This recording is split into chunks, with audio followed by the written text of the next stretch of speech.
Hi, it's Miguel coming to you once again with another episode where we answer your questions from a biblical perspective. And today we've got a great question that I'm sure has crossed the minds of many people. Suzanne from Brampton asks this: how often should we have communion corporately? Some churches do it once a month, some every week. What are the benefits of doing this corporately and individually?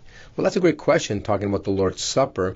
And let me tell you what Paul says in 1 Corinthians chapter 11, verses 24 through 26. Paul says this. I'm reading from the New King James Version. And when he had given thanks, he broke it and said, "Take, eat, this is my body, which is broken for you. Do this in remembrance of me." In the same manner, he also took the cup after supper, saying, "This cup is the new covenant in my blood. Do this as often as you drink it in remembrance of me. For as often as you eat this bread and drink this cup, you proclaim the Lord's death till he comes." Now, the Bible here and the verses in the Bible don't specifically tell us a formula or how often we should take it. It's just as often as you do it. There's no such thing as, do I have to do it every week, every month? It really depends, and I'll get into that in a moment. But let me just say that the bread represents his body that was broken on the cross for you and me. And you can use that even in prayer by faith, where you say, "Lord, your body was broken that mine would be made whole." The cup represents the blood which was shed for the sealing of the covenant, because everything in the Bible, every covenant was sealed by blood. And that reminds us of our relationship, our intimate relationship with him. You know, it says in Matthew 26:28, "This is my blood of the new covenant, which is shed for many for the forgiveness of sins." And if the Bible says here, "Do this as often as you do it, you remember me," or you do it in remembrance of me, how often do you need to remember that his body was broken for you? How often do you need to remember that his blood offers us forgiveness? I mean, how often do you need to be forgiven and know that you're forgiven? How often do you need to be free from condemnation of sin, that when you go to him, he can forgive you?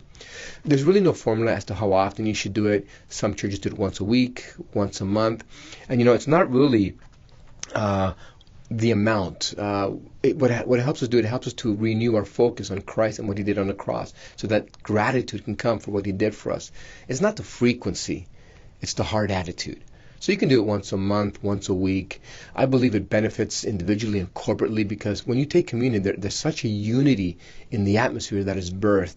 As we remember what Christ did, it brings us back to a starting point, to that focal point where, hey, Christ died for us. I'm taking the communion. I remember that he died for me, that his body was broken that I could be made whole, that his blood is shed for my forgiveness and for the renewing of the covenant, that I can have a relationship with him, and again, that I can be forgiven. That's a great question, Suzanne.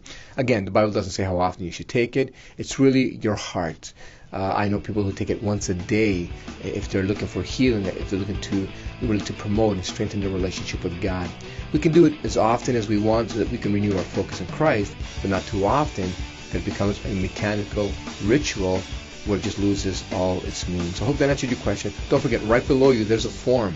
Fill it out if you have a question on life or the Bible, and you never know, your question may be up here next week. God bless you. We'll see you next week.